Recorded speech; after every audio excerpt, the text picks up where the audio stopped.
So every service wants to have AI. Something AI. But it's also a doesn't really buzzer that mean makes it's people good more AI implementation. interested. It could say that it was also like a marketing Not really.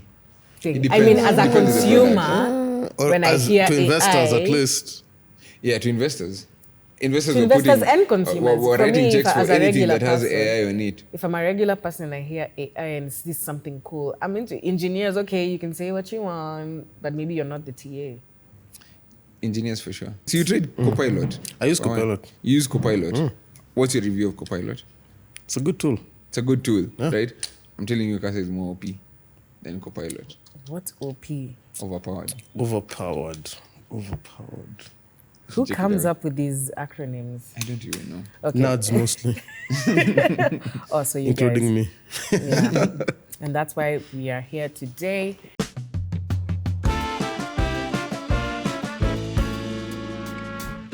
Actually, That's I true. wanted to let the audience know maybe how you guys met. You know, you guys were one of my first two guests on this podcast. And thank you for believing in the vision before it Yes. even came to life. We saw it. And what's interesting is you guys were actually working on a product together at some point, no? Yeah. Do you want to just tell us a bit more about that love story? The old gang.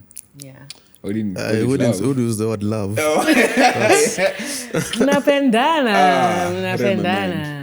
Anyway, Broseph, take it away. So one, I think before we even start, it's a good thing that we are holding this podcast here and not in that In the room. in the room. At least now this guy's brain has more space. To run free. Yeah, to run My free. thoughts are unhindered. Anyway, funny enough, I don't know. There's something to be said about some people who you meet and you just click. Yeah. You're just like you're on the same wavelength. Yeah. I remember I met this guy. We had gone for something in our church. It was like a hangout, and he was behind a friend of mine, a mutual friend. So you see someone, you pay no attention, and then later on, as interacting, you start talking, and like, you're in UN, I'm also in UN. Interesting. No, this was uni days. Yeah, that was uni days. That was uni. That's 2015, if I'm not I wrong. don't know if Don wanted to identify his age on the podcast, but I'm very young. Me, I'm No, old. I'm not actually. I think I'm old. Or at least I was I old. believe I am. let's not digress. Okay. Oh, okay, sorry. so we'd met at a hangout, and then went to church. I realized, we actually go to the same. Okay, we knew we were going to the same church, but we met in church officially. Yeah. And then I was in school one day chilling, and he had come for. I used to work at a place called C4D Lab where they were doing like innovations. So I was interning there, and then one day in steps this guy with a friend of his, and they were finding out something, and then we're like, remember you from chat. So it's like It was just there was an extra layer that was added every time. And then one day I'm on the bus going home, Yeah. and I realized, we actually live in the same Neighborhood. the same neighborhood. Yeah. you So, guys like, were meant to meet each other. Okay, I've made it again. sound I mean, feel I like don't things mind were the lining. cringe. It just has to be Like the accurate. freedom that comes with No, but it's like you guys, okay, that's well life put, was man. alive That's in well put. church, Yeah. That's well then put. you school. So then, we'd met. We talk about tech from time to time, just here and there. And then one day, I think when we were In a bus. on the bus Matatu. back home, I was complaining to him about how. Matatu ndo mnaita bus. Well, Matatu. So it's a matatu. So we are speaking English. Okay, matatu is a bus. Yes. We are very much on the ground. Yeah. So while on the bus on going the back bus home. I was complaining about how I hated the fact that I was queuing in line You just have to to buy things that I know I'm going to buy every day. So like, I wish I could just find it packed for me. I should just order right now and have it ready for me so that I can pick and go home. I guess the whole delivery thing had not become A thing. a thing. It was a thing at the time. Yeah, so in my mind, the best option was, hey, click and collect. Let me buy on my phone. Let me collect it. And then it also resonated with Dom. So like, hey, maybe we could try doing this as an idea. And so we kicked off what we called Quick Lane at the time, trying to run a business. And then we renamed it to Pigeon. Yeah, but the saddest part about how we renamed it was the first checkout lane in Quick Mart. It's called the Quick Lane. So we're like, these guys are gonna think we're ripping them off. Because even our brand was actually We like were red. Quick It was Mart, a queue. you guys are doing It was a Quick huge Mart. queue. So Yeah. like, Yeah, much because we wanted to really lean into cues. But people say the that cues. inspiration is rarely ever like brand new. Yeah. It's True. always in your subconscious thoughts that true. you're not Yeah. really That's actually paying true. attention to. But I remember we were so bullish on like click and collect being a model that worked. But what we didn't know then that we know now is probably like just How we had the naivety of operations youth, work. you know, like just Yeah. wanting to run. Just We were wanna like, do it, have there's our own no product way out there in we the don't see market. any supermarket First not of all, taking is this this on. now the first serious conversation you had talking about how you guys are going to do this together? No. Okay. No, in the bus. No, in the bus. We kind of just decided. I remember at the time when I actually met Evans in the School of Computing, I was trying to get my project going, my uni project. I was doing some math course, and I was trying to build a rent product, but I didn't know how to code. And I was like, let me just go to the School for Innovation. Like he was in the School of Computing, I was in the School of Math. Yeah. And I was like, I'll just find a dev and said convince you'll them walk in to help and me build try this that. thing. And then I walk in and I see a guy I know. I was like, Evans, you're here. That's why So I'm saying, that's like, how it you started. guys can't say that, Yeah. that life didn't align for you Yeah, guys to it eventually did. And meet. with, And I the mean, rest is history. yeah, You the rest guys is history. started the business It's- together. For we more started that information and about went. how that went down, by the way, you can check out either of their episodes previously on this podcast. Yeah. Yeah. I think we recounted both stories from our perspective. Yeah. It was pretty You guys cool. recounted But to the get you story. up to speed, it didn't go anywhere. Yeah, it did. But from those ashes, The you know, Phoenix. the phoenix. Okay, it's getting a bit muddy here. Okay, Let's that's get cringe. into Hey, no, so cringe. Too cringe. the freedom of cringe But can need we like a bit it. of Yeah, it needs to. no, but it's been good. Yeah, I mean, but we I are know. now on this podcast Anyway. here together, and a lot has changed over the years, and that's what we want to get into. So that, I guess, was, I would assume, what would be maybe one of your first products that you came up with. And now your journey, seeing your journey's up. After we didn't even introduce ourselves, it's nice to see the journey that you guys have taken to get to where you are today. There's a reason you're sitting here with me. It's because I think you're you're some of the best people to have these conversations on what's happening in the tech landscape, the tech news across Africa and across the world. And happy to be here. My name is Alice Kanjejo, your moderator for the day, usually your host. We have, Dominic, a co-host here. at this point, And Evans Munene, yeah. Co-host here. co-host. All right, for more details, you know where to find them. Okay. All right, today we have an array of topics that we have lined up to discuss. But before we get into that, maybe do you want to talk about what caught your attention, what's happening in your lives, what you want to light-heartedly before we get into the depth of the conversation? I think the only thing that caught my mind was the story that we had mentioned, and I think we'll get to it. Which one? Oh, The Telegram thing. the Telegram thing. That is a big story that we're going to be getting into. Dom, anything that you want to... I think for me, it's more local news happening here in Kenya. Very interesting individual who's my age doing big things. He's your age. In my age, Okay. doing big things. But yeah, he's a gentleman called Morara Kebaso. Yeah, he started a new series. I don't Yeah, know if very you guys have interesting seen chap. Pale TikTok Vampire Diaries. Yeah. Previously on the Vampire Diaries. Welcome again to the Vampire Diaries. Today I'm in a crime scene. It's very interesting. He goes around unpacking said quote-unquote government projects. So That are that's happening. quite interesting to see. Maybe somewhere on the screen we can add a video to just Yeah. see what Morara has been preaching. Yeah. What I like about his work, though, is it's there. It's clear as day. He's Yeah. going on the ground, seeing field projects, the stadiums in Sijui, Isiolo, the tenders that people have been given and that are Yeah. not followed through in, and Yeah. he's doing it fearlessly. I don't know. I heard that he's also related to someone who was previously a politician. Yeah, his What- family, his grandfather and his great-grandfather apparently were also in politics. What- Both what of was whom suffered political fates because of voicing out. I think Wow. one went against Jomo, I think, and I believe another one commented on seeing Tomboya's killer in a conference in Hey. Zambia. And At the time, the president had said that they'd killed Tomboya's murderer like a month before.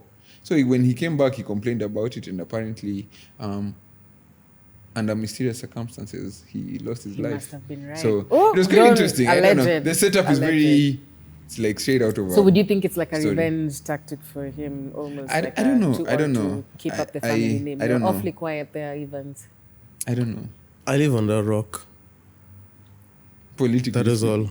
So you don't know what No, we're I know. talking I've heard about about him, but not enough to give to context. comment. to comment. I think for me, I'd love to argue against him on only the substance of what he has spoken, and to this point, like, he's backed up a lot of what he said, and so I find him to be extremely way more credible than many politicians, and Yeah. so even with a lot of government like opposition that he's probably gonna encounter, I think the fact that he has substance in his track record with regards to the things that he's talking about, and the fact that he's shown them, he's documented them very well, that's the thing he's always gonna have over a lot of the politicians, because they really just He has all they backing. have is speak. We have but he has visual substance, evidence. He's doing. So that's why I really like I like his work. I'd love to And I like continue that. supporting him. And I think we need to have that energy, not that even just as Africans as a whole, like, okay, we had this strike, people lost their lives, unfortunately, when we were having the whole finance bill, propaganda, not whatever situation happening. But also after you see the loss and the draining that it does to you, you sort of like push back and everybody now goes lax, but things are not lax. I went to Zucchini, I've checked the prices And, of those two smoothies that you come and you pick here. Things are, inflation is happening. And so we need people who are able to still stand and re-energize people. And I think he's a really good example. I know Kasamuel is also, Kasmuel Yeah. Makoure. Makoure. He's also trying. I mean, he's best on Many the people streets. are Let's not put him to a ground. Someone on the behind the scenes, someone who's doing this. So I like that unity that Kenyans are seemingly having together. And honestly, I think it's pushing guys. Yeah, and there's people just sprouting up from different facets in different corners. Like, I pray that we have more of those, because need more of I think those at the end of the now. day, accountability by people who voice it out makes all of us as an electorate like more like wiser with regards to Exactly. who we're going to like have in charge of our stuff. Yeah. And by the way, I've never really understood. I really don't think public service should be that attractive.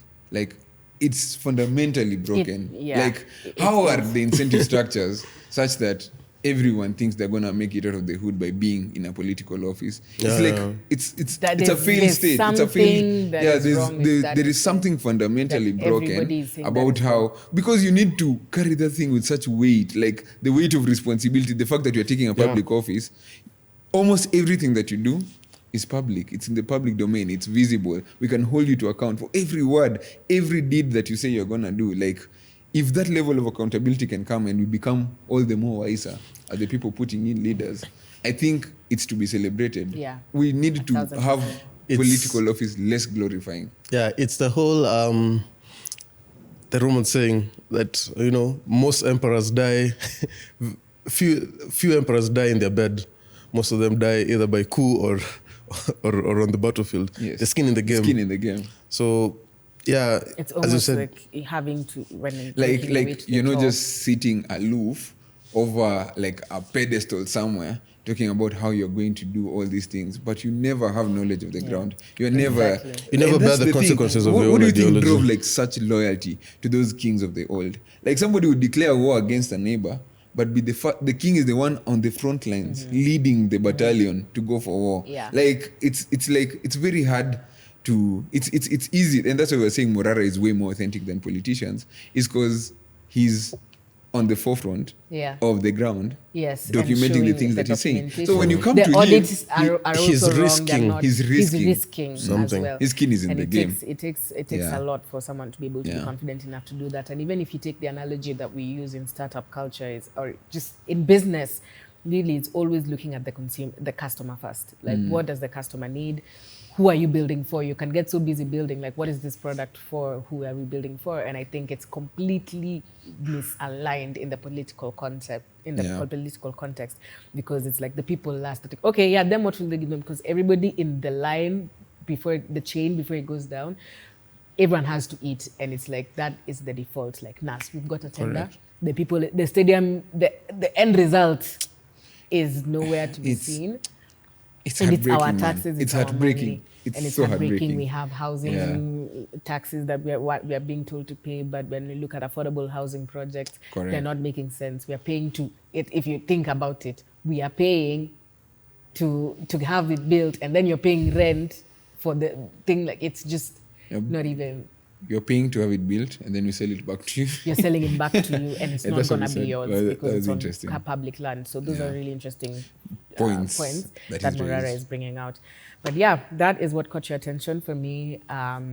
Back towards this tech side of things, I think what's really caught my attention is the rise of Uber electric Bodas, especially in Nairobi. Interesting. I think we can even tie that into the taxis. Yes, the I strike did stuff. want it to tie Okay. into that. But for me, what's really interesting, starting on a positive note, is I use Bodas a lot. I know it might not look like my aesthetic, but Boda stand. but I use them quite a bit. And now it started slow but sure, you know, how they enter the market.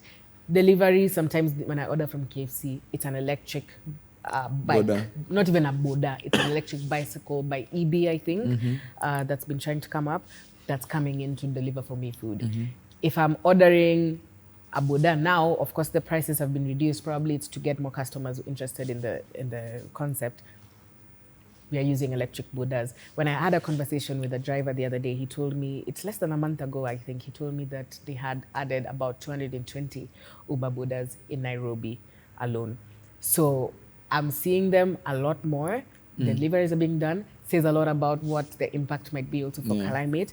And also, quite frankly, the system of Bodas in general, is this feeding into the regular Boda people? Because they're always, when I order a regular Boda, they tell me, oh, imekuja being, how much has it come? Is it 300? You have to add something else. But contrary to that, Uber Bodas actually have quite fine with the discount or whatever it is. Maybe it's because they get given the bikes, but I really like to see that change happening. And I don't know, what do you guys think about what that means for the landscape? I know BYD and Ampersand, who are electric Boda providers, have done a partnership, which means more production of these vehicles. But what do you guys think? Who charges more importantly, who pays for the charging of those Bodas?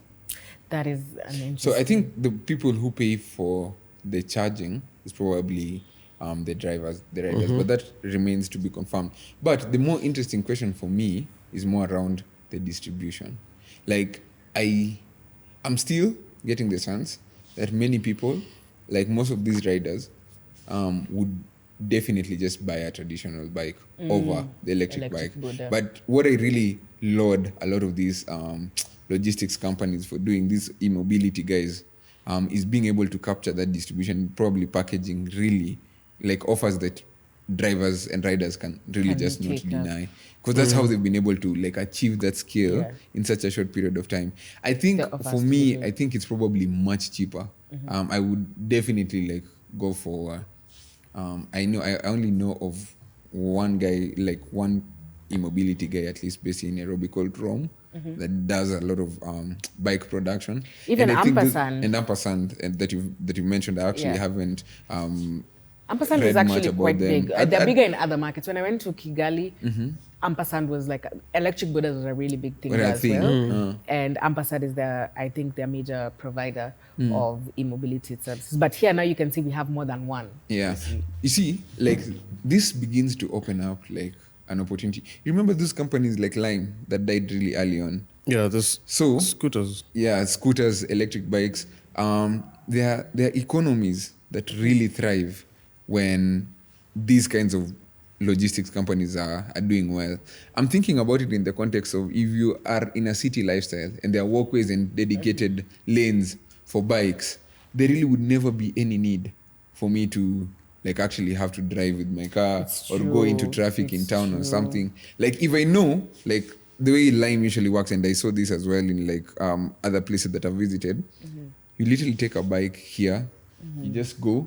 I mean, you don't need the onboarding curve to learning how to ride a bike or a scooter is so low, or a bike that's electric. So you just ride your bike all the way to somewhere in GPO in town, park it at the next dock, and you move on. Pay for it, and you're done. Like it does so much for sustainability. It does so much for like reducing traffic, like the amount of foot traffic, and then it will probably be small unit cost. Yeah, but I really hope, as I was saying, I hope we get. What to do you a think time. the offer, if you were to guess what the offer is that distribution is increasing this much? There has to be some form of amazing credit offer. I think like they give them the over Bodas. like paying over a long period of time, or really low interest rates for acquiring the bikes.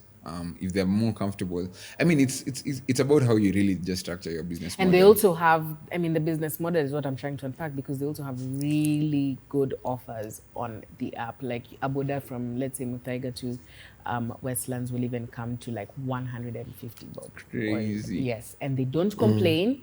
They'll just say, actually, we can even test it right now. I can ask you how much a Boda is right now. It's also important to keep in mind when a technology is still at its infancy, because I mean it still affects the supply and demand in much the same way that when Uber was itself starting, it was cheaper than the alternative. But then you get too much distribution. The scalability is not good. It's affected. So right now, a Boda from here, sorry for interrupting. No, it's not. A Boda from here to, like I mentioned, Muthaiga is 250. And for context, we are leaning more towards the end of Westlands from where we are. So as you can see, and a regular Boda is about 380. It's a big win for the consumer. So yeah, it's a big win for the consumer, given the times that we're going to talk about. Guys, recently in Nairobi, the only thing they have to risk is their life. Oh yeah, he's against bikes in general. You're against bikes in general. I'm against bikes in a place where it's primarily driven by cars. Yeah, actually, that's understandable. That's a valid. It's a valid concern. It's a valid concern because honestly, motorbike accidents are usually brutal. So stay safe out there while you're using these electric motor vehicles. Invest in a helmet. Actually, invest in a helmet. Which is, it's sad to say because you're supposed to have that provided. But if you're a user... Actually, pre-COVID, they used to give all the time and guys using helmets. But now... invest in a personal helmet. Like I know someone who pretty much bought a helmet because they just use Bodas to get everywhere around. And you walk with them, you think they have a bike, but nah, they're going to catch a Boda. Ideas of what you can gift me for my birthday. Okay.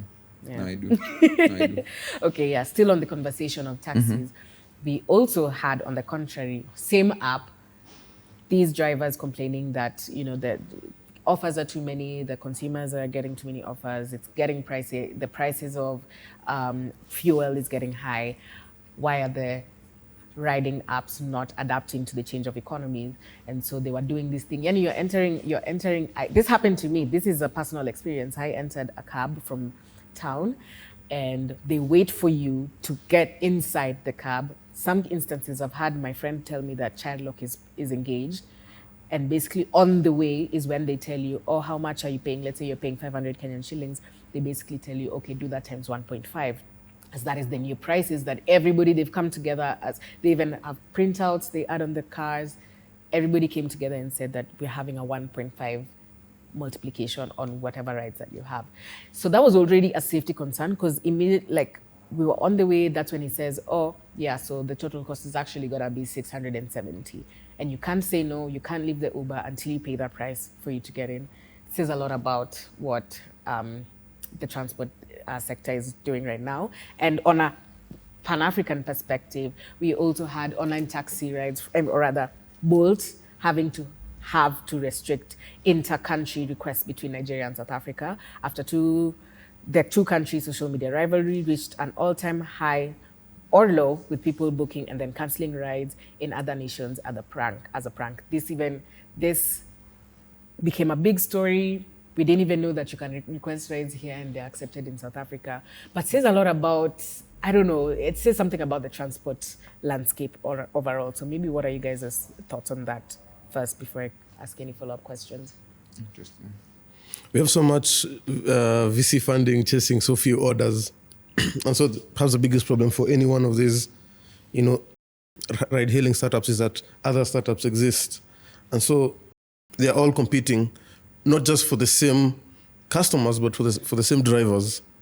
And so they have to walk this fine line, and they can't pick, it's hard to pick one side. I mean, increase your prices, lose them. Lose the customers, switch to another app.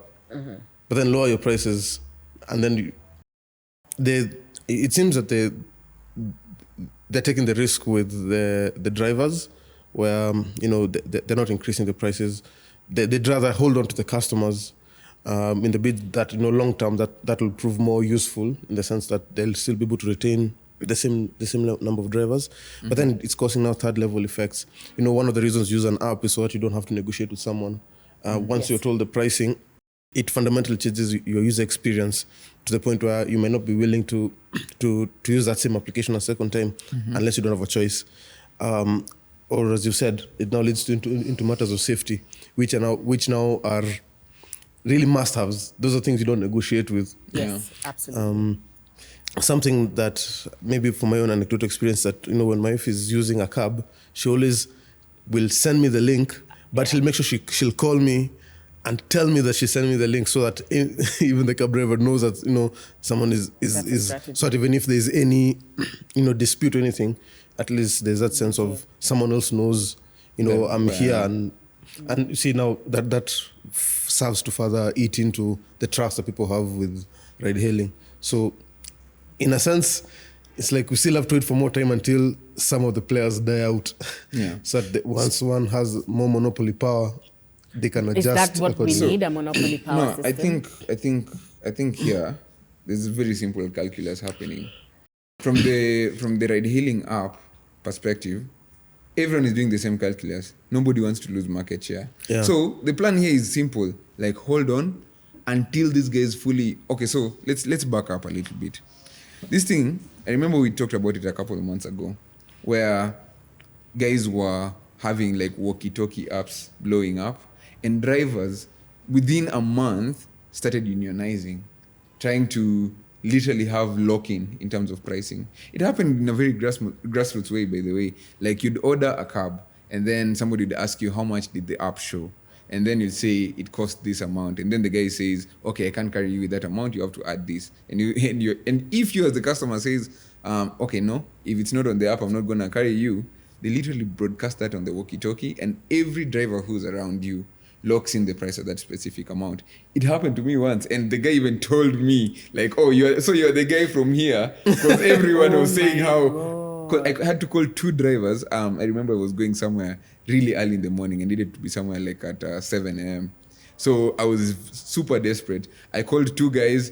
Each of them told me, oh, you were. So the third guy is the person who asked me to like revise my price. I agreed. When he came, he was like, you are the guy who we had in the walkie-talkie. So it started like that, to the point where they realized they could unionize. And I think it's within their rights. It's within the rights of drivers to champion for what they feel is fair wage, considering like what I think what they consider would be like the costs that are associated with doing the business. Where I begin to now draw the line is where the customers are involved in their fight for that. So I think there are smarter ways in which you can unionize and still get what you want. They can marshal, unionize even informally, like form a cabal, send funds. And I think they're already doing this. Go and negotiate with these ride-hailing apps. Because the only calculus that the ride-hailing apps are doing is, I'm not going to revise my prices and lose my customers. So unless we all uniformly like revise a minimum price, like that's the only way the price action is gonna like sway to the favor of drivers. I don't think for I think many customers are obviously sensitive towards a price change, but I still feel like customers will still pay whatever they need to pay because of the job that the convenience that it convenience that it provides, but they just want to do it within the confines of the app and within the safety and the features that the app provides. Exactly. So I think the mandate for me is on, number one, the drivers to unionize well, to negotiate well, because they have leverage. If they can unionize well, that's the only way they'll have leverage. And the calculus is simple for the ride-hailing apps. Everyone is like on the chessboard waiting for the next guy to move the pawn.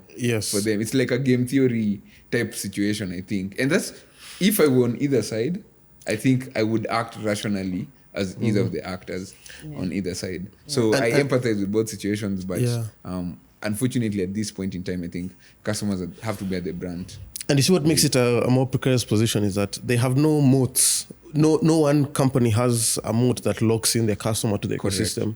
For me, switching between Bolt, Uber, for us or whatever, is as simple as just opening the other app. Whereas other business will try to find a way to have me locked in, be it some kind of loyalty points. I've gained, but for them, it's already very low margin. But they also have no way of holding both you and the driver into the ecosystem. Yeah. So for the longest part, they're just going to have to play the game of offering the lowest prices until they become the dominant player. They're Correct. playing the And game as- because of the competition that is existing. Yeah. And one thing to highlight is also, as businesses, these guys have been loss making Yeah. for years. They never done profit, including Uber. I think, did Uber post a profit for the first time? Like last year? I'm Wow. not sure. I think You it can did, fact check me. But it may be because Yeah. they'd sold one of their businesses Yeah. in a key market. yeah, heavily VC funded, but never really making serious profits as businesses themselves. So already they're running L's. They're never gonna do the calculus of taking the L on. Not until on they have price, market. until they have Until either they- market They're dominance in too deep. or It's been like years. it's almost like a legal it's thing. Messy. Yeah. It's Yeah. messy. Okay, guys.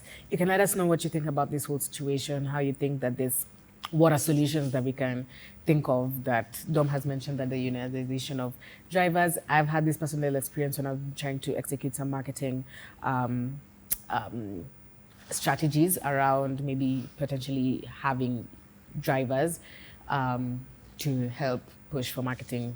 You know what I'm trying to say. So yeah, with my personal experience, I found it very difficult because the one feedback that I was getting is that lack of unionization of the drivers. I think this is the thing that is making them come together. This was the first, this situation, of course, it's eating into their pockets. The first one that has really put them together, and I hope that keeps going and they move towards the right direction, because there's also things that come with unionization. But yeah, let us know what you think in the comments, and we'll discuss them. On to the next conversation. We have the story of Telegram, specifically the CEO. So the head of Telegram, Pavel Durov, please forgive me if I've butchered his name. He has been charged by the French judiciary for allegedly allowing criminal activity on the messaging app, but avoided jail with a €5 million bail. The charges against him include complicity in the spread of sexual images of children and a litany of other alleged violations on the messaging app, specifically to do with the group feature and everything else, from what I gathered. So before I even speak on that, Evans, do you want to take over? Yeah, okay. I found it interesting because it also came on the heels of the other founder of the Mega Upload site also being arrested. And it came around, there's been a lot of talk about, regulation. One thing that's also mentioned in the lawsuit against Telegram is that they understated their user numbers, so they can fall under 45 million users, so they don't fall under the big tech categories social media. which would have them. The metas of the yes, under that regulation. And so we're trying to find, yes, in terms of policy and in terms of things that can be shown, there are clear lines that are drawn. For example, child pornography, or things such as being used in some specific crime. Mm-hmm. But what about for cases where the tools are just where the company behind the tools are not involved in any of the publishing, like in the case for Mega, where it's two people sending themselves files stored on their own devices, only the registry is kept on this other person's system. What does that mean? And by extension, doesn't that also lead into other platforms? So why it feels feels could it be more like specifically targeted towards these guys? So, who should bear the responsibility of the published content? Is it And the I publisher? think Is this it the platform provider? Yeah. Or the person who's actually published the content? content. It's the This has it's been the an ongoing going- debate, but I really feel Europe has been having a crackdown on these social media giants, because it's on this very podcast. I think it was on a roundtable discussion 2 months ago. We were talking about how EU has fined Meta big fines for failing to comply with some of their regulatory requirements. Same thing happened to Meta in Nigeria. So I think it keeps getting worse. 2017, when I was doing my thesis, was still on social media regulations. So this is something that it's boiling and it's coming because the answer is clear. I think, yes, it's the responsibility currently of the consumer, but people want responsibility to also be held to the people in charge. And how do we make that line? How do we do it? Yeah, how do you draw that line? It's what really is the line of moderation? Really, at what point do you say this is just enough oversight or this is enough moderation on all content that's on my platform. I think that's an ongoing debate. It's one that I like to kind of approach in a very nuanced manner, because I think the only point where I begin to draw the line is when something is illegal and illicit. But uncomfortable? Is it unpopular? What really is that really something that shouldn't be on a particular platform? Yeah. So it's a very fine line that I think should apply a lot of nuance, and that's why I think even Pavel's case is probably gonna end up with a big slap on the back, a big fine, and he's gonna be good, unless there's political ill will behind it for him to be maybe extradited in Russia because of even his whole history and backstory with the social media platforms that he did in Russia and how he wasn't able to keep growing it. I remember, I think the story was he refused to take down the post of Naval. I've forgotten his name. This guy. Ravikant. Huh? Naval Ravikant. Not Naval Ravikant. Navalny something. The guy who was Navalny. actually, he was, I almost said killed. He died under mysterious circumstances, but he was a big opponent of Putin, like back in Russia. So he got into the crosshairs like at that point and left Russia and then got citizenship in Dubai. Later on came and did Telegram. But I think for me, one of the more interesting second order effects about this whole Telegram story was the token TON that's heavily associated with Telegram. It's the open network. It's a cryptocurrency that TON is now the particular native currency of the TON network. It powers all transactions and things that are happening on that particular network. So that TON coin dropped 18% after the guy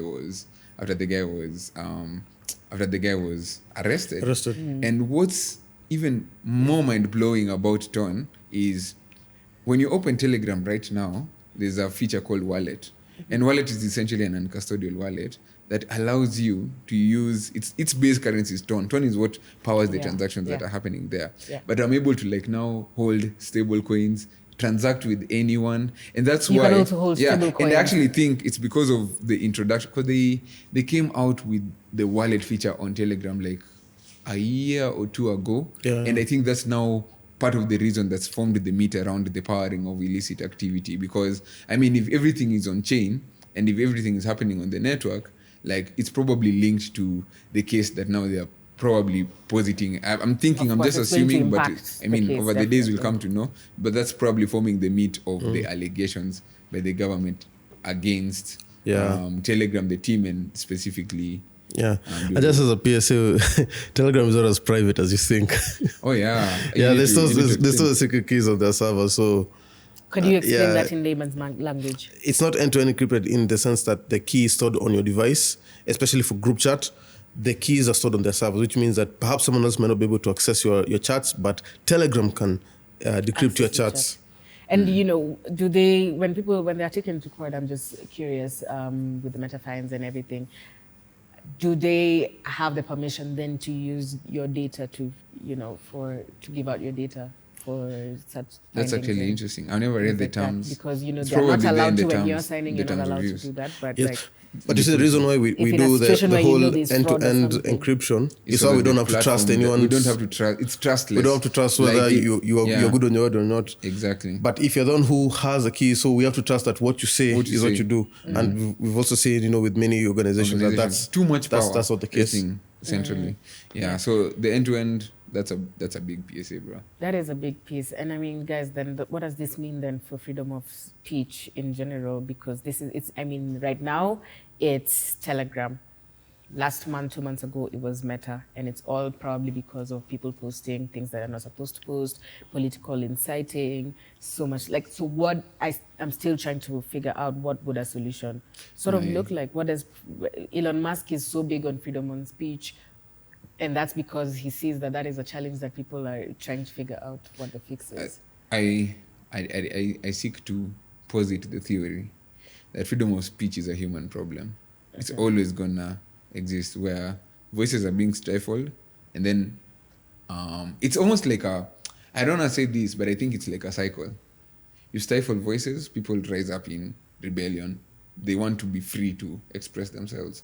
And then everyone becomes free to express themselves until something goes haywire or some cataclysmic event happens. And then everyone else tries to curtail all that freedom of expression. And it's on and on and on and on. It's literally the basis of a lot of political speak. It's a human problem. I think anyone who's building tools, for instance, and maybe that's why I'd say products like social media tools that are already viral are gonna be what we call Lindy products, because I think they fundamentally address a deep need in every human to express themselves. But anyway, freedom of speech is always gonna be, I think, a contentious issue. It'll always have a spectrum. Me personally, where I lie is, even said something that I actually have to echo. I believe in a theocracy, but the next best thing outside of a theocracy, believing in God or something, is, I'd say, freedom of speech, man. Like, I'd say free markets, democracy, freedom of speech. Like, I'm in that camp. That's the next best thing I think that we have. But I understand the challenges of just free reign on without like inhibiting or stopping illicit stuff. So yeah, it's interesting. And you also had made a really good point. You know, his arrest, making that destabilization of the token, says a lot about how much investment is in that. I really don't know, but I know it trades probably over $40 to $60 million a day.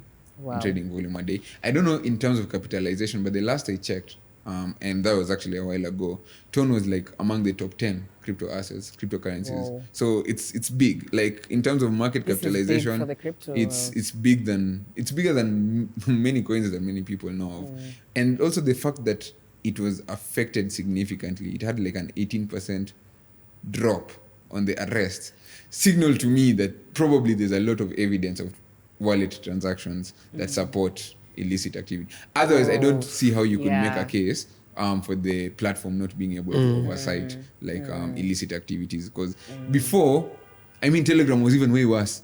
Like it used to have like more cringe content than it does. I think I even feel like I read some time like they did like a whole curtailment of like a lot of like illicit stuff on the platform. But the moment now the transaction aspect comes in and checks in, now people can actually do trade like services and that's where maybe you begin to cross different lines. Because now if it's a marketplace, you have to, you not only, you didn't have like just free reign of what people say, but now what people are actually like exchanging legal tender for. Okay, not legal tender, it's crypto. Exchanging assets for. It says a lot. It says a lot about how you should actually classify that kind of platform. So yeah, that's interesting. And that's actually one of the things, side note, why Meta was never able to do, was it Libra coin? Libra coin. Because they tried this concept way before, like when blockchain in general was the hype and wherewithal of all tech hype news. They tried to do Libra coin and guys were like, we don't trust Meta enough for them to oversee, like or to be an intermediator of us exchanging. Yeah, money. Some things, again, some products should just remain as they are. Don't try and digress. If you're not a crypto product, maybe some people would say that maybe you shouldn't try, especially Meta. Understandable why people might have been skeptical about that. Evans, I'm curious. In your philosophy, is there something as being too big as a company? Provided, let's say, I'm just assuming, provided I'm not actually stopping anyone from participating in this marketplace, is there something as being too big? I don't think so. And is it a bad thing or a good thing? It's immoral. It's neither good nor bad.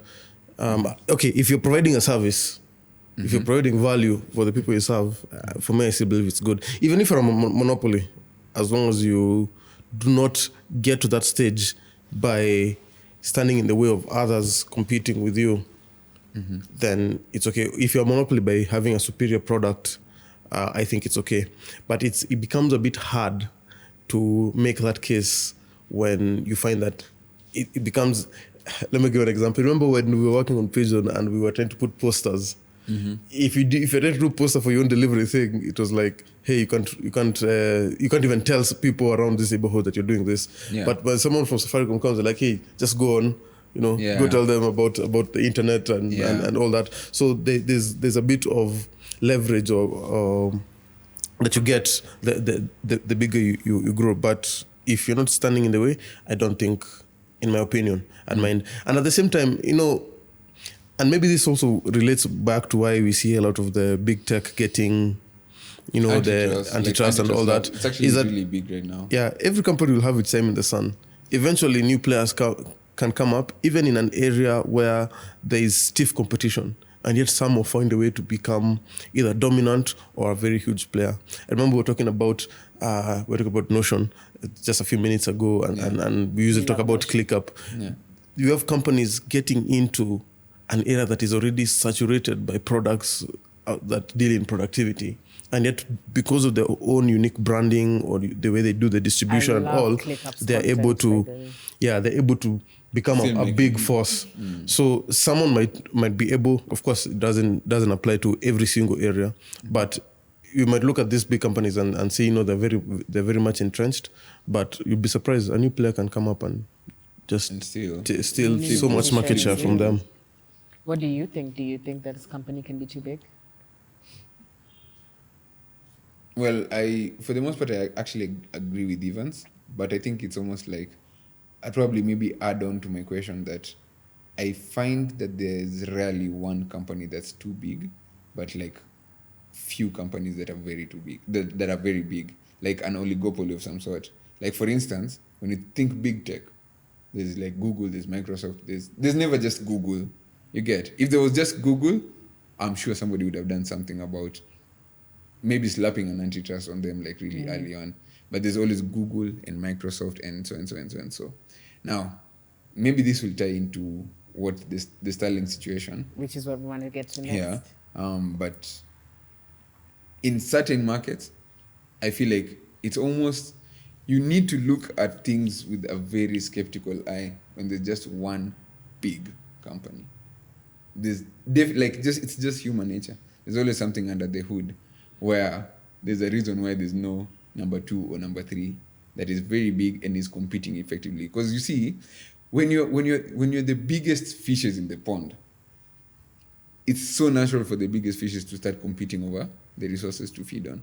Like, it's just the same way. Like, if there's a really big company here, they will eventually begin to have verticals that overlap and will compete in all the same things. And that's why all big tech businesses are all competing on cloud. They're all competing on, yes, there's one person doing search, but all of them want to have like a piece of the cake. Like they don't want to have any over dependence on any fellow big fish in the pond. And so like I think I'll let you introduce the Starlink situation because it's very much tied into the big thinking. players actually, because very recently, according to a newsletter for Tech Safari, a leaked letter showed Safaricom asking Kenya's tech regulator to block satellite internet providers from entering the market unless they partner with local companies. In this context, we're talking about Starlink that has been taking Kenya by storm, at least for the past month or so. What stands out more about this letter is the timing. Just a day before Starlink rolled out the rental option for Kenyans to get their kits for $15 a month instead of $350 to buy. That was the time when this letter was given, trying to get tech regulators to think about new providers coming to the market unless they partner with local companies. And because these prices move, satellite internet users in Kenya jumped tenfold to 4,808 this year. And this was prior to now. We've not even counted, this was an article from about 2 weeks ago or 1 week ago. So we've not even counted the surge, because on TikTok, we're seeing videos of people packaging Starlinks to get their talk. It's the talk of the town. And I think what's interesting is the big player being Safaricom feeling a bit, would you say, threatened, or saying that, hey, this guy can just come into this market and say what needs to be done. We need to have a say in what's going on. What do you guys think about this? Maybe we should empathize with the biggest company in Kenya. Actually, and how much profits they're about to lose. But really, I think it's just the nature of business. Once you become entrenched and you have a lot of foothold in the market, you are unable to innovate, or maybe you're not just able to innovate at the level of your competitor. Maybe what we can say is, what would be the difference, or why would people want to move to Starlink in the first place than they would for maybe Safaricom, for example? One would be a superior product, if people truly perceive that this is a superior product. Secondly, now this is me talking into the pros of Starlink. The mobility, or some places are hard to access. I have to move into a building that is fiber enabled for me to start using Safaricom, whereas with Starlink I just need to go get the device, and you're good, and I'm good, and it will work anywhere I go. So I can go to the office, I can use it anywhere. So it's really a perception of this is a better product, and I think that's what people are being drawn to. As well, people also drawn to say things that are new and shiny, and that's not a bad thing. It also helps us to challenge and to test out push things. them to innovate. In fact, like I've had one of the worst months in ISP internet provision, and I wouldn't be more excited to get Starlink, by the way. In fact, I would even encourage guys, buy more Starlink. We've been having, we are having the finance bill strikes. No. Internet is not working. We have, my internet has been on and off for quite a bit the past couple of months, and there's always someone has to come and check if everything is working. I think we need to call a spade what a spade is.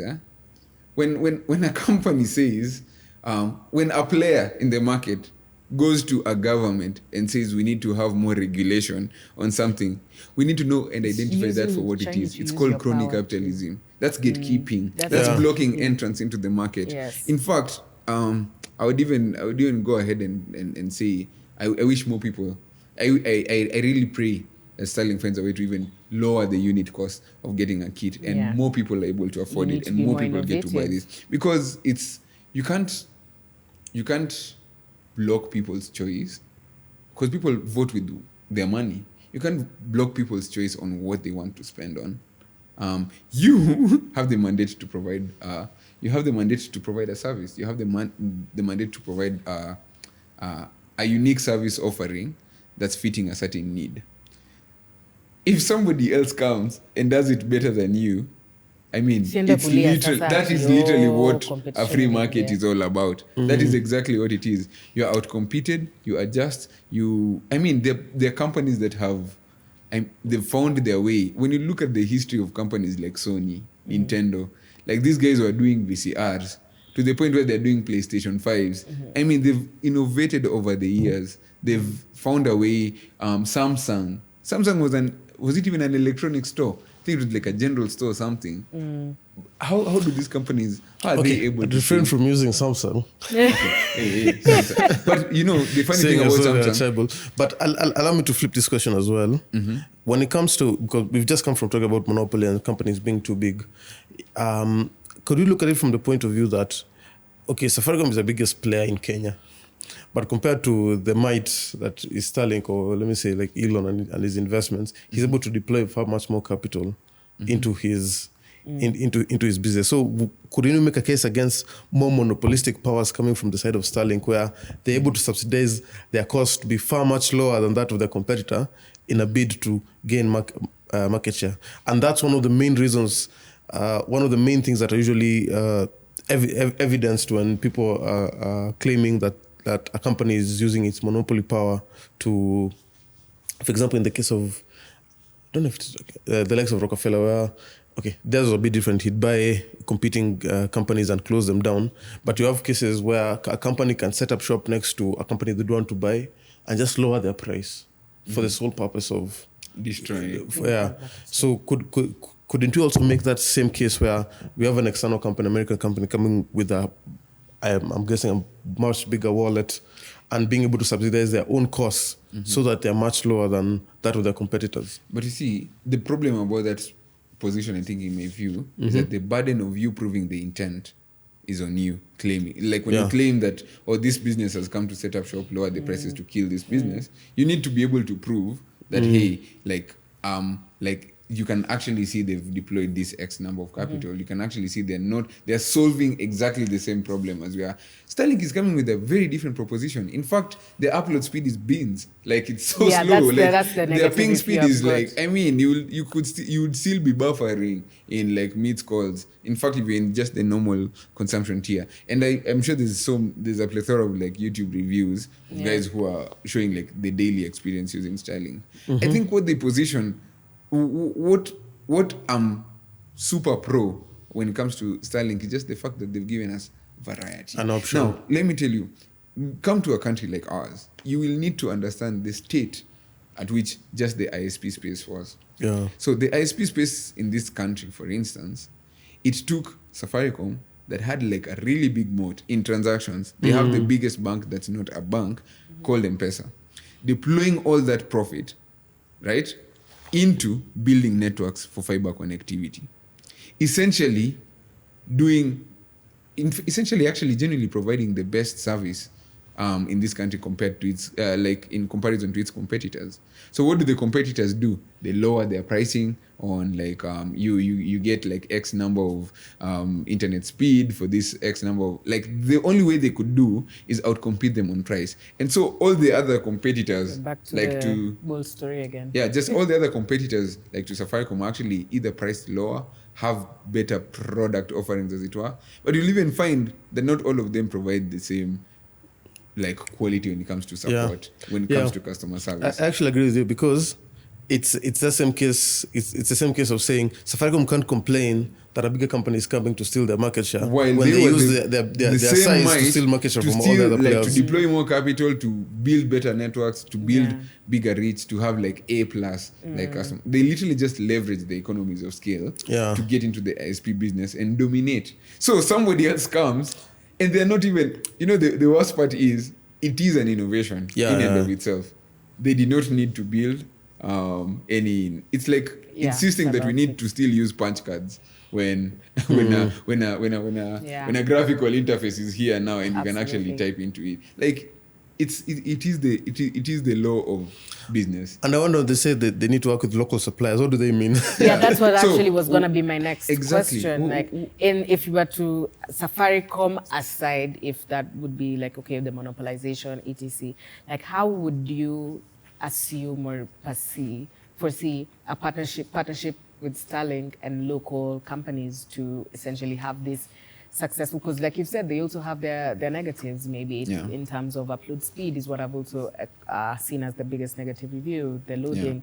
But is there a way that they can, their collaboration, whether it's Zuku, I don't know if Zuku is still alive, or like what would collaboration look like in this context?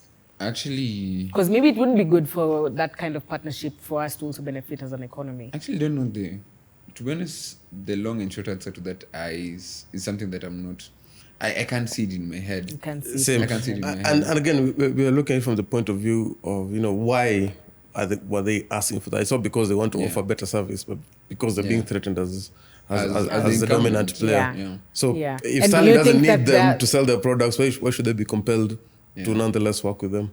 And sorry, but just do you think that them trying to push for that will be successful? Like it will have an impact? Like almost like what challenges do you think Starlink might get now as they penetrate this market? Now that the big players are alert. I won't ignore the might that Safaricom has in terms of political will and political muscle, basically. Because Starlink has actually faced a lot of opposition by governments in other countries. And for, I don't want to say obvious reasons, but some would argue really obvious reasons. And if Safaricom has the political muscle to lobby against that in that extent, I think they could maybe even make headway. And I actually think Starlink is big enough to not care about Kenya as a market and move on to another economies market. that. And it's almost like for them it's a calculus of maybe they're not early adopters. We'll keep deploying this. We'll keep on with our mission until. Our country is small. And I mean, Starlink was even an afterthought. So you're saying we should buy them? We should buy it early. Yeah, in fact, We should buy it right I'm now. saying we should. I'm saying now is the time to buy Starlink. That's it, Before Red Bull, Red Bull, before things go Buy it. crazy. Yeah, before buy I it for the curiosity of it. If you can. And you know what? You might resell it. Just buy. If you have the extra cash, When the and you're trying government to- blocks, I was when the actually- government blocks your internet, you'll be glad was you go actually to the thinking- satellite direct. If they're not regulated, like, can you this is actually the build a best. business around setting up like lands, like small networks? You buy a Starlink kit. I mean, you're getting around 222 MBs down, right? You can deploy that to households in a neighborhood, each of them paying a small cut of the subscription. That's what people in You know, the rent same. in apartments should. Yeah, maybe like I mean, do. like. And maybe there's a case to be made on like making feeder businesses. Like Hata collaboration it's actually is not with the democratizing. companies; Yeah. it's with the consumers. Yeah, like let's it's have the now- offices. It's like, have you guys can't afford. Okay, Yeah. let But- me go on. But anyway, I'm just Dominic has mentioned something quite important, that it's not just about the economical incentive, but access to internet really is access to information.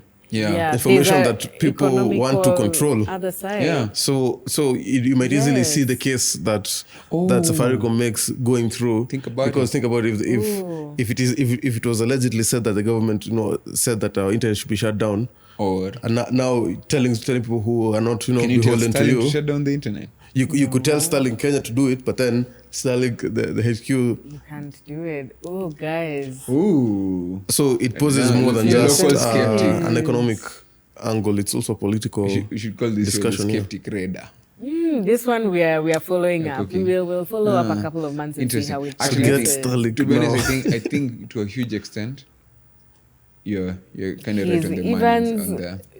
take care of yourself. You might be too close to the you might be too close to the real situation on the ground. But very interesting. You guys can let us know. I mean, we were not able to unpack ourselves what collaboration might look like with local organizations. But maybe if you have some ideas, you can let us know in the comments. Moving on to maybe the final bits of the stories. You, Dominic, you had mentioned something to do with that would be exciting for developers to explore, or even just people, consumers in general, alternative open source softwares that people could use that could essentially even change perspective on costs and everything else. Yeah. So maybe you can get a bit more about that. Well, it's really not a big news item. This is just what you're interested in. This is just like a fun on the side kind of thing. I think, it's a tech podcast at the end of the day. We have to do so one of the things I've been thinking about and just fondling over is the idea of a lot of SaaS subscriptions are just bloated for businesses, for organizations. And it's a bit of an irony because we're also tech guys and we're trying to build SaaS sometimes, but they're actually really cool open source alternatives. Are we admitting that our work is useless? I'm just saying even us need to be on our toes. We need to constantly always build. be innovative. There's someone doing what we're doing, Someone but for doing free. something what we're doing Yeah. and deploying it for free. And so maybe I just wanted to touch on a couple of cool products that I've been using that I think are good alternatives. They're not as good maybe. Actually, none of them are as good as the real ones. But they quite fit the bill for 80% of the use case for most of the things that people need to get done.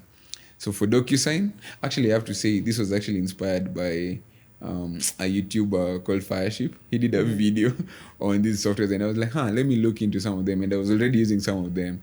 And I really liked the ones that I was already using as alternatives. So I decided to check out the rest. And I found myself switching for 4 of the products that I usually use. So one of them was DocuSign. DocuSign is an electronic signature. And I know somebody can say you kind of have that, inbuilt in most of these softwares. But, some of the cool things that DocuSign used to come with are things like adding stamps, doing audit logs when somebody actually signs on a particular document. And you can actually use that in cases and in countries that guys accept electronically signed documents. You need to have the audit logs. So I found one called DocuSeal.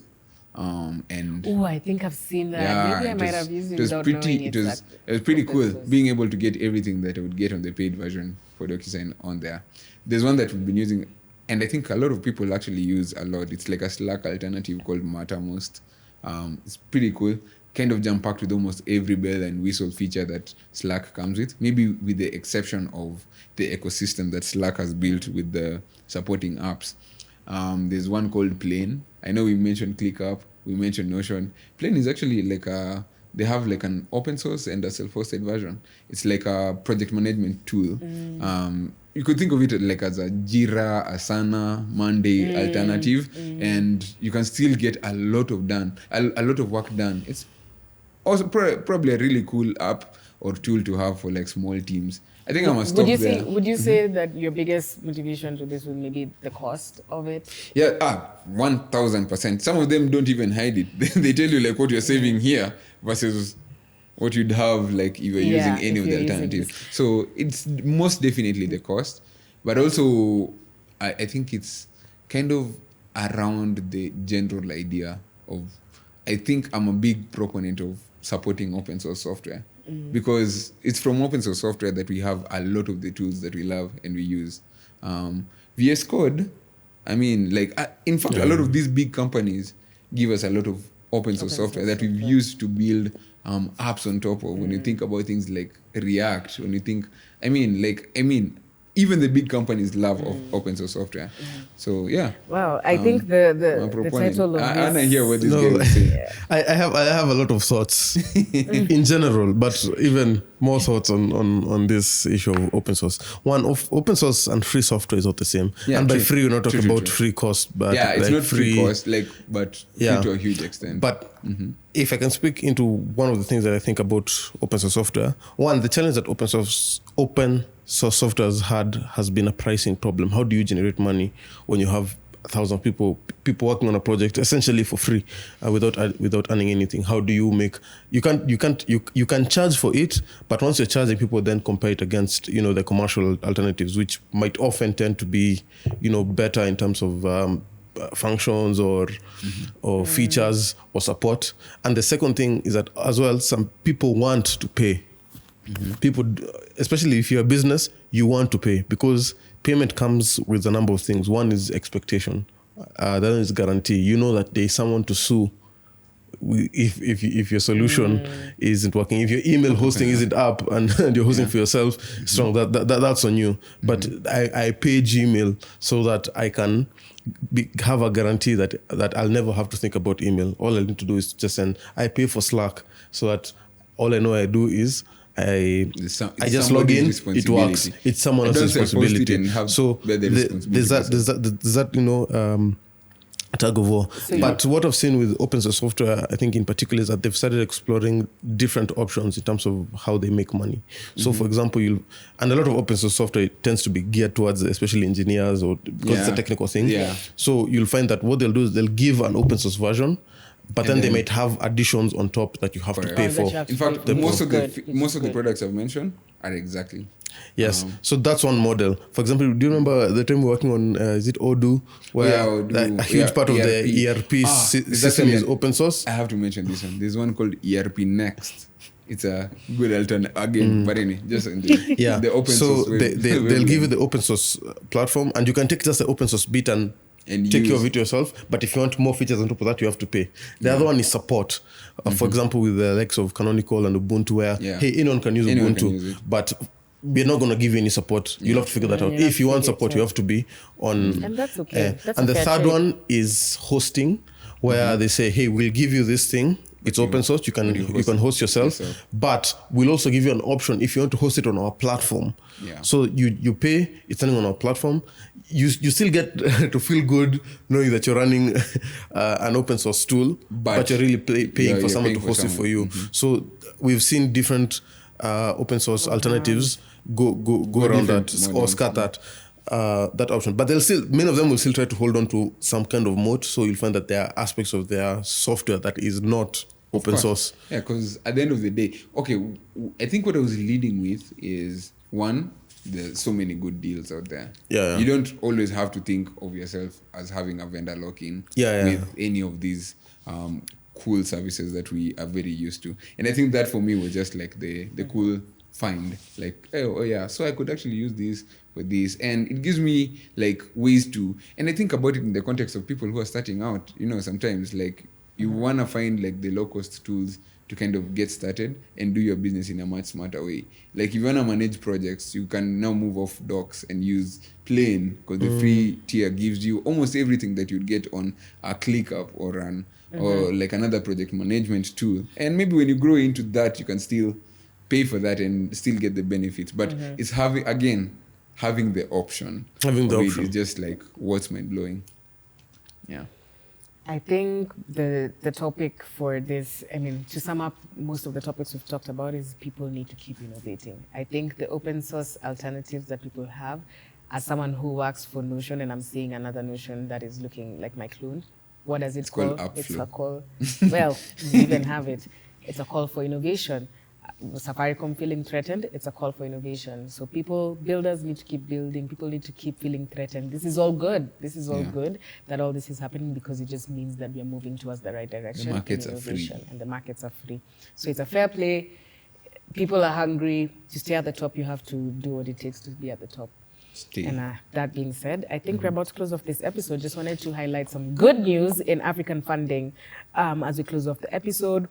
I think we needed, I mean, okay, you know, media is always biased. Sometimes they focus on the good, sometimes they focus on the negatives.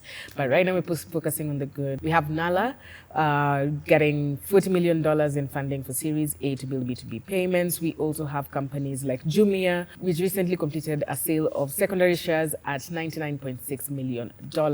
We have Conduit, which raised a $6 million round to move into African markets. We have Egypt's Katona, which raised $8.1 million in investments. Right now, I think it's a good time if you're trying to do a raise. I think the energy is positive. I think the tech space is a bit more, I don't know if it's just my personal bias or if you guys are feeling like there's a bit more positive energy going around.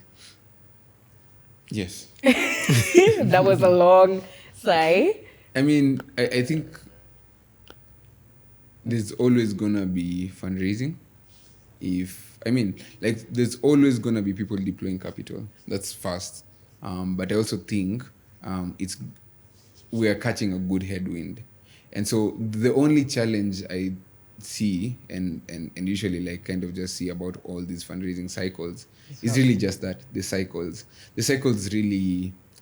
The headwinds really determine how people perceive valuations. Yeah. And when the headwinds are bad, you get bad valuations and you get to lose a lot of your company when you're raising. Or when the headwinds are good as well, you remember like we had the AI hype, everyone was just slapping like funding on anything that has powered by AI like on it. And it's not to say that AI is hot air, but maybe it could be overfunded. Like there's a case to be made for like overfunding of AI startups, because at the end of the day, think about it. This is capital chasing solutions, but again, the reality of business is that it could fail at any day.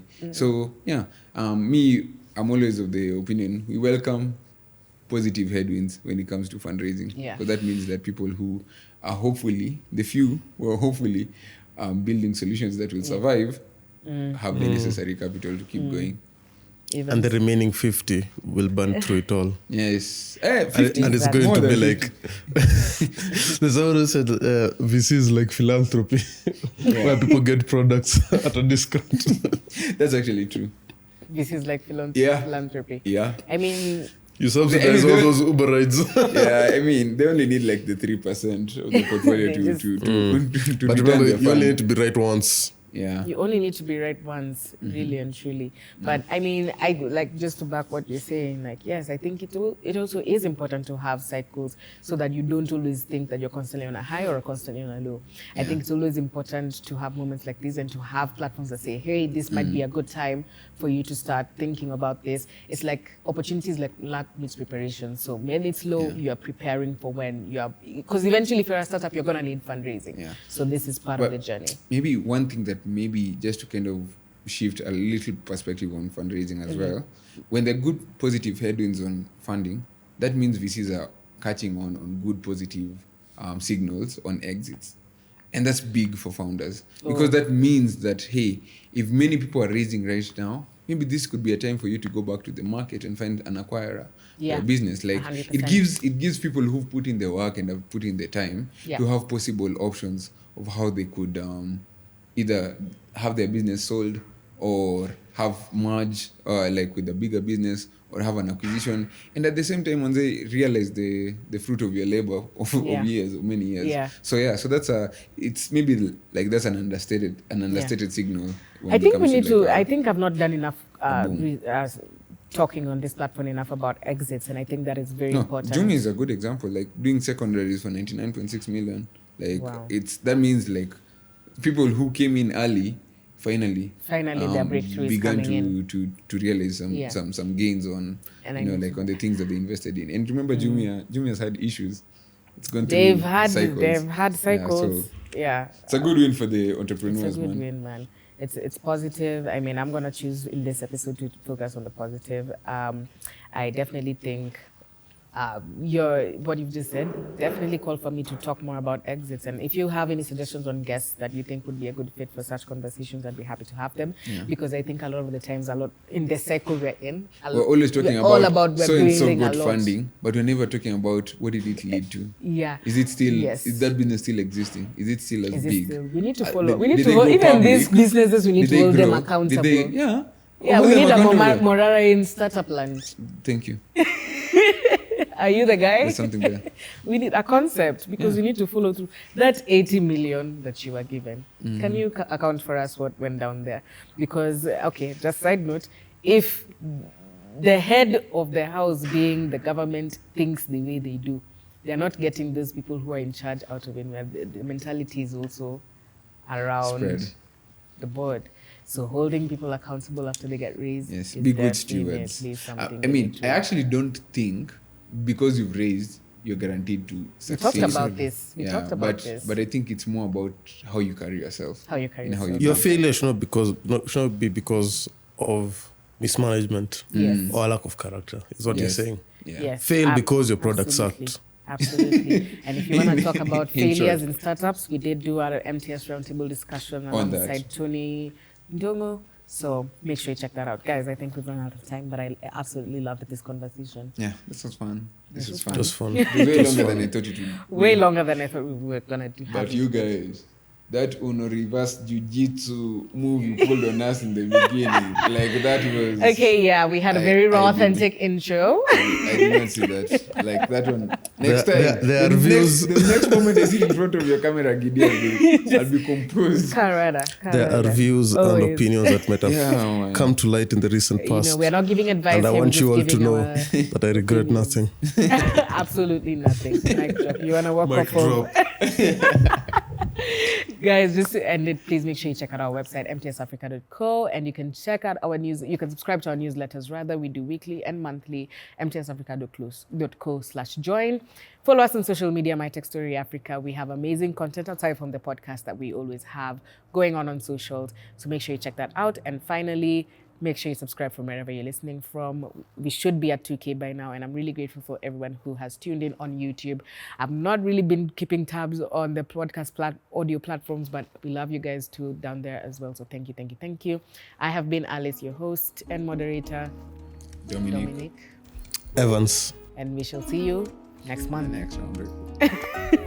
Cheers.